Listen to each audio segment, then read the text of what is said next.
Pandian store சீரியலில் today எபிசோடில் நம்ம கதிரராஜையும் வீட்டுக்கு வந்துடுறாங்க. சரவணன் தான் கதவை திறக்கிறாங்க. அவர் வெளியே படுத்துக்கிறத பார்த்த உடனே கதிருக்கும் ராஜுக்கும் சந்தேகம் வர ஆரம்பிக்குது. அண்ணனுக்கு ஏதோ பிரச்சனை போல இருக்கு.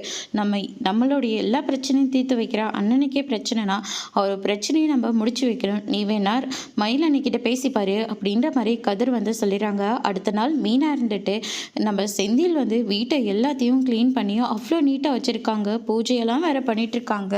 மீனா மறந்து போறாங்க. கடைசியில பார்த்தா எல்லாமே கனவா போயிடுச்சு. செந்தில எழுப்பி பார்க்குறாங்க. எனக்கு தூக்கம் தான் முக்கியம், அதுக்கப்புறம் மற்றதெல்லாம் பார்த்துக்கலாம் அப்படின்னு சொல்லிட்டு செந்தில் நல்லா தூங்கிட்டு இருக்காங்க. அதுக்கு அடுத்துதான் மயில் இருந்துட்டு ரொம்பவே வருத்தமா இருக்காங்க.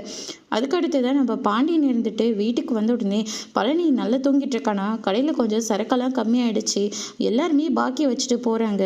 பழனி அனுப்பி அது கொஞ்சம் என்ன ஏதுன்னு பார்த்து முடிச்சுடு அப்படின்ற மாதிரி சரவணன் கிட்ட சொல்லிடுறாங்க. பழனியை கூப்பிடுறாங்க.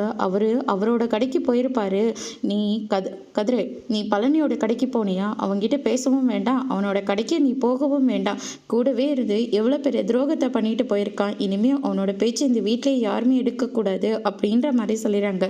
மயில் இருந்துட்டு மாமா நீங்கள் எதை பற்றியும் கவலைப்படாதீங்க, நாங்கள் கடையை பார்த்துக்குறோம் அப்படின்னு சொல்லிட்டு மயில் சொல்லிக்கிட்டு இருக்காங்க. அதுக்கு அடுத்து தான் பார்த்தீங்கன்னா, அக்கா உங்களுக்கு ஏதாவது பிரச்சனையா, மாமாவுக்கு உங்களுக்கு ஏதாவது பிரச்சனையான்னு சொல்லிட்டு ராஜி கேட்கவும், குழந்தை இல்லாத இதை வச்சு நான் ஏதோ பொய் சொல்லி தான் இவரை நம்ப வச்சிருக்கிற மாதிரி அவர் என்ன சந்தேகப்பட்டு பேசுறாரு.